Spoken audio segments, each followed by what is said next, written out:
ஆனால் 1 இயர்க்கு அப்புறம் திருப்பியும் வராரு அவர் என்கிட்ட. மேம் நீங்கள் சாஃப்ட் ஸ்கில்ஸ் தானே மேம், இப்போது இன்ஸ்டாலெல்லாம் பயங்கர ட்ரெண்டியாக இருக்கும் மேம் சாஃப்ட் ஸ்கில் டாபிக்ஸு, நீங்கள் பண்ணணும் மேம். 1 இயர்க்கு முன்னாடி நோ சொன்ன அதே நான் அப்போது அந்த ஸ்டூடெண்ட்டோட பர்சிஸ்டன்ஸ்க்காக எஸ் சொன்னேன். I didn't say yes for my self.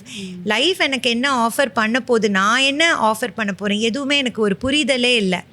இந்த பிள்ளை 1 வருஷமாக நம்மக்கிட்ட கேட்டுச்சே, இப்போ திருப்பியும் கேட்குதே, நம்ம பார்க்காத ஏதோ ஒரு விஷயம், நமக்கு தெரியாத ஒரு விஷயம் அந்த பிள்ளைக்கு தெரிஞ்சிருக்கு சொல்லிட்டு சரிம்மா பண்ணுறேம்மான்னு சொல்லி ஒத்துக்கிட்டேன். ஆனால் 1 வருஷம் அவன் எனக்கு அவர் ஆசிரியராக இருந்தான் அப்படின்னு தான் சொல்லணும். ஏன்னா இன்ஸ்டாகிராம் அப்படிங்கிறது எங்கள் ஜெனரேஷனுக்கு நம்ம ஜெனரேஷனுக்கு ஒரு புதுசான ஒரு விஷயம். இந்த ஸ்டூடெண்ட் தூக்கி இந்த கடலில் என்னைய போடலைன்னா நான் நீந்தி இருக்க மாட்டேன். ஸோ ஓப்பனாக நான் அந்த ஸ்டூடெண்ட் ஏழுமலைக்கு கிரெடிட் கொடுக்க வேண்டிய ஒரு சந்தர்ப்பம் இது. ஸோ உள்ளே தூக்கி போட்டுட்டு பாபா இப்படி பேசணும் அப்படி பேசணும் நிறைய விஷயம் கற்றுக்கிட்டேன் நான். ஸோ பசங்களுக்கு நான் சொல்லுவேன், life is full of choices அப்படி தான் சொல்லி கொடுப்பேன்.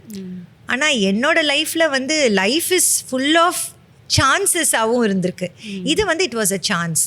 கடவுள் இந்த ஸ்டூடெண்ட் வழியாக என்னைய இந்த ஃபீல்டுக்குள்ளே கொண்டு வரணும் அப்படின்னு நினச்சது ஒரு சான்ஸ்ன்னு நினைக்கிறேன். டிவைன் இன்டர்வென்ஷன் அப்படி தான் நான் நினைக்கிறேன்.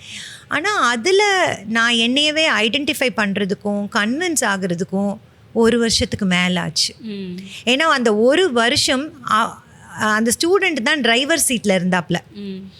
அப்போ வரைக்கும் எனக்கு அந்த என்ன பண்ண ட்ரை பண்ணுறான் இவன், நம்ம என்ன பண்ணிகிட்ருக்கோம், ஏன்னா அவர் சொல்கிற கான்டென்ட்டை நான் அப்படியே டெலிவர் பண்ணுறேன். என்னோடய கன்வீனியன்ஸ் பார்த்து அந்த வார தொடக்கத்தில் 5 கான்டென்ட் கொடுத்துருவேன் அவர்கிட்ட, அதை அவர் எடிட் பண்ணி போடுவார்.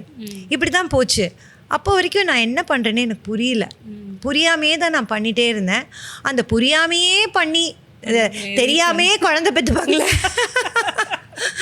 அந்த மாதிரி தான் தெரியாமையே 1 இயரில் பார்த்தா 50,000 ஃபாலோவர்ஸ் வந்துருச்சு.